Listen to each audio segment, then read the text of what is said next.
Om Swastiastu. Assalamualaikum warahmatullahi wabarakatuh. Shalom, Namo Buddhaya. Salam kebajikan bagi kita semua. Yang terhormat, Dr. Iwayan Sumardike, Sarjana Kedokteran, Master of Medical Education, Doctor of Physiology, selaku Koordinator Program Studi Sarjana Kedokteran, serta Evaluator Student Project Prescribing for Urinary Problem. Yang saya hormati, Dr. Ida Ayu Alit Widiartini, apoteker, Magister Sains, selaku Koordinator Blok Pharmaceutical Medicine and Drug Ethics, dan Dr. Putu Ayu Dewi Ganeswari, spesialis kulit dan kelamin, selaku fasilitator dan pembimbing SGD di Blok Pharmaceutical Medicine and Drug Ethics. Baik, sebelumnya, perkenalkan nama saya Ana Gung Ayu Tripratia Purantara dengan 3 NIM digit terakhir 074 selaku moderator yang akan memandu jalannya presentasi pada hari ini. Pada kesempatan yang bahagia ini, kami selaku SGDA 4 akan melakukan presentasi mengenai hasil student project kami dengan topik Prescribing for Urinary Problem. Next.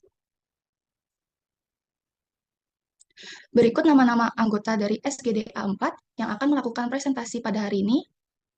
Baik, presentasi akan kami mulai dengan membacakan kasus terlebih dahulu. Bagi rekan yang bertugas, dipersilakan. Seorang laki-laki berusia 60 tahun datang ke tempat praktik pribadi Anda dengan keluhan detak jantungnya terasa tidak normal. Dia merasa tidak nyaman terutama di dadanya. Dia menderita hipertensi dan secara teratur mengkonsumsi katrofil dan furosemid. Dia minum katrofil dan furosemid terakhirnya kemarin. Pemeriksaan fisik mengungkapkan bahwa detak jantungnya adalah 140 detak per menit dan tidak teratur. Pemeriksaan laboratorium menunjukkan kadar kalium plasma 2 mili ekuivalen per liter, di mana untuk normalnya 3,5 sampai 5 mili ekuivalen per liter. Next. Berdasarkan kasus yang ada, pasien diduga mengalami hipokalemia.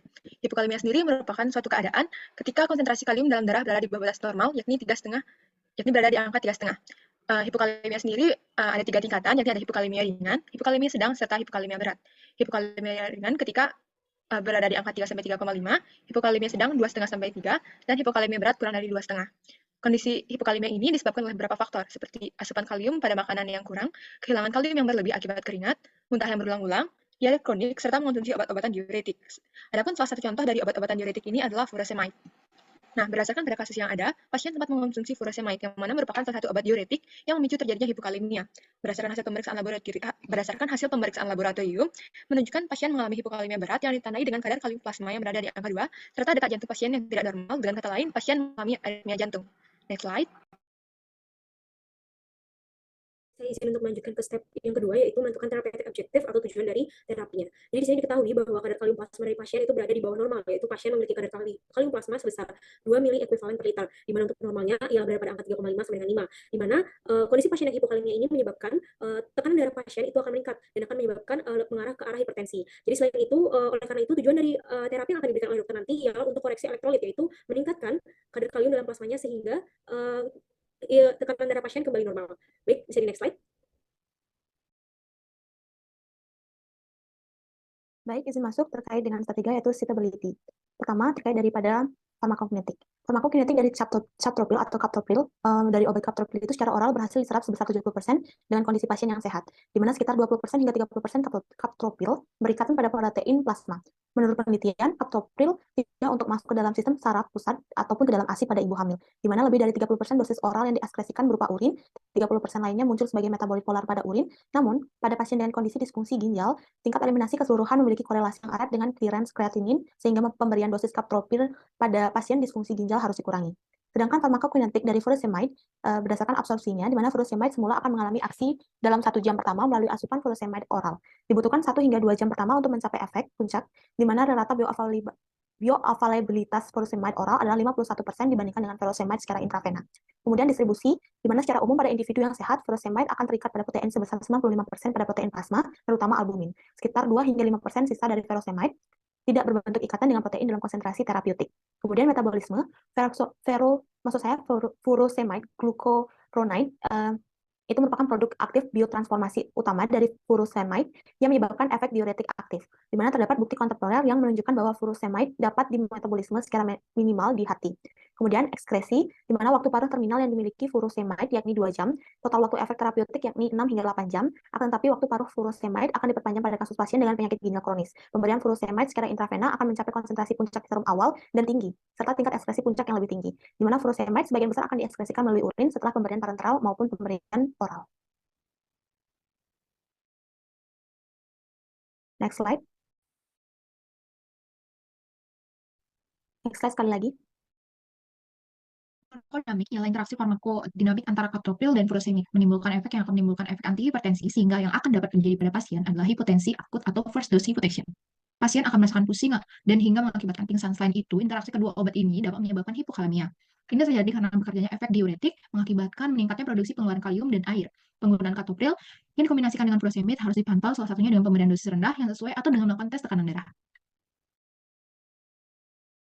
Untuk drug interaction, interaksi obat antara kaptopril dengan furosemide dapat menimbulkan efek dari keparahan minor yang menyebabkan efek interaksi obat ringan. Kasus interaksi obat kaptopril dengan furosemide dapat menyebabkan efek antihipertensi. Secara farmakodinamik, efek interaksi obat dapat menyebabkan hipotensi akut menjadi meningkat, mengurangi efek dari furosemide, menurunkan fungsi organ, dan bisa meningkatkan resiko hiperkalemia berat. Next slide. Ini melanjutkan untuk mengenai efikasi dari perhitungan tabel di atas menunjukkan bahwa kaptopril memiliki persentase efektivitas sebesar 85,77%. Ini karena 20% sampai 30% kaptopril berikatan pada protein plasma. Sedangkan furosemide memiliki persentase efektivitas sebesar 50%. Ini karena pada individu yang sehat, furosemide akan terikat pada protein sebesar 95% pada protein plasma, terutama pada albumin. Sekitar 2-5% sisa dari furosemide tidak terbentuk ikatan dengan protein dalam konsentrasi terupatik. Selanjutnya akan saya lanjutkan adalah ACEI, dianggap sebagai lini kedua setelah diuretik yang pada kebanyakan pasien dengan penyakit hipertensi. Pada studi dengan pasien lansia, ACEI sama efektif pada diuretik maupun penyakit beta, yang kebanyakan klinis setuju apabila ACEI bukan merupakan terapi lini pertama di kebanyakan pasien hipertensi. ACEI dapat menghambat perubahan angiotensin 1 menjadi angiotensin 2, yang dimana angiotensin 2 merupakan vasokonstriktor poten yang juga merangsang sekresi aldosteron. ACEI dapat memblok degradasi bradikinin maupun bisa merangsang sistem dari jasad yang bisa menyebabkan vasodilatasi, termasuk pada prostaglandin dan prostacyclin. Next slide.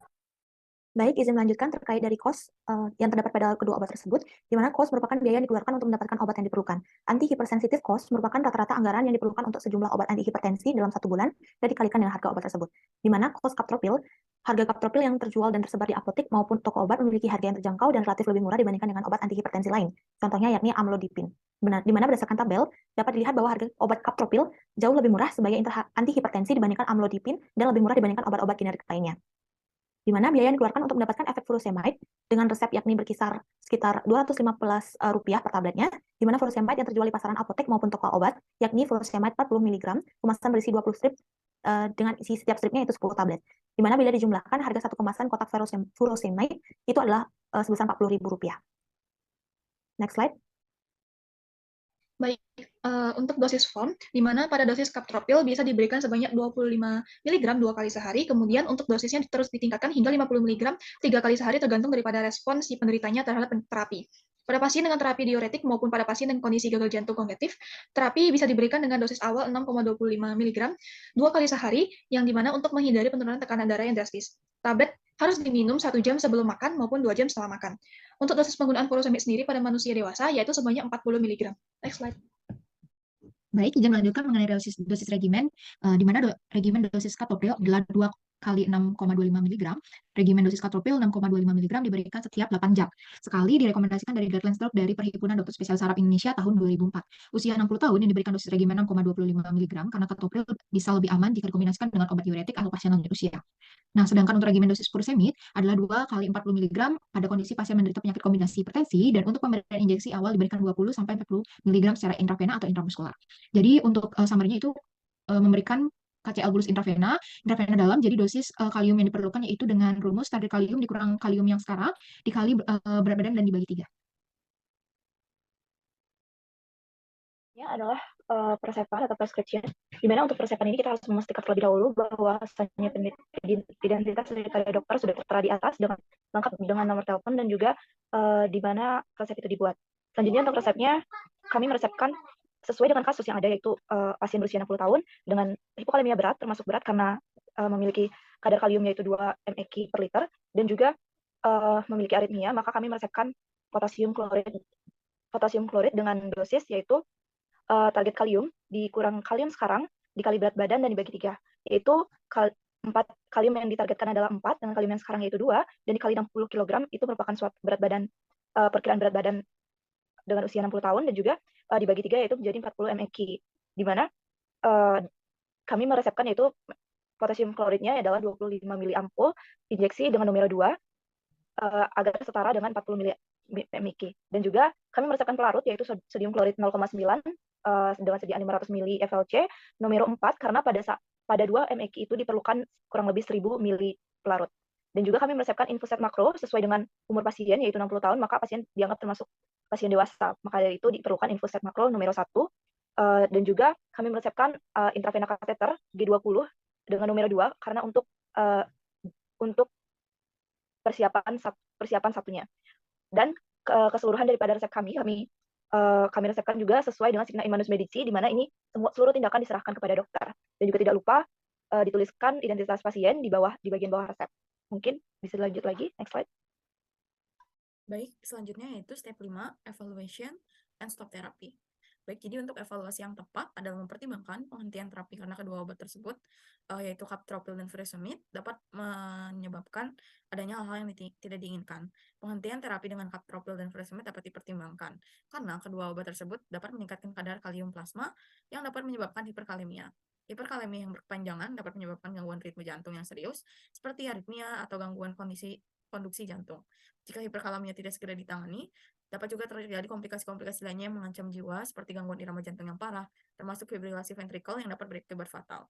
Melihat dari kondisi pasien, risiko tersebut mungkin saja dialami, karena pasien sudah mengalami tanda-tanda dan juga gejala klinis yang ada, dan itu sudah dijelaskan dengan teman saya sebelumnya. Maka dari itu, melihat dari gambaran kondisi pasien, risiko terjadinya AKI juga meningkat. Maka evaluasi stop terapi harus benar-benar diperhatikan dengan cermat dan cepat, agar tidak terjadi hal-hal yang tidak diinginkan. Mungkin itu yang dapat saya sampaikan. Terima kasih. Baik, saya izin melanjutkan. Kali ini saya akan menyampaikan terkait komunikasi, informasi, dan edukasi sebagai komponen dari keamanan pasien. Pada tahap komunikasi, informasi, dan edukasi diperlukan adanya suatu komunikasi yang efektif antara dokter dan pasien, dengan tujuan menunjang keberhasilan pengobatan untuk kedepannya. Pada tahap ini, dokter dapat berkomunikasi secara informatif dan edukatif mengenai tujuan pengobatan, penyampaian cara pemakaian obat, menyampaikan efek samping obat, serta memberitahukan jadwal yang tepat pasien untuk datang kembali. Pertama, terkait tujuan utama dalam pemberian obat. Sesuai dengan kasus yang telah diberikan, pemberian obat captopril dan furosemide ialah untuk menurunkan tekanan darah tinggi, sehingga dapat mencegah terjadinya stroke dan serangan jantung. Dan yang kedua, dapat dilakukan dengan penyampaian terkait pemakaian obat dapat disesuaikan dengan dosis yang telah diberikan oleh dokter. Dan kepatuhan pasien diperlukan dalam rangka mencapai keberhasilan dalam peningkatan kualitas hidup pasien. Baik, untuk komponen selanjutnya akan dilanjutkan oleh teman.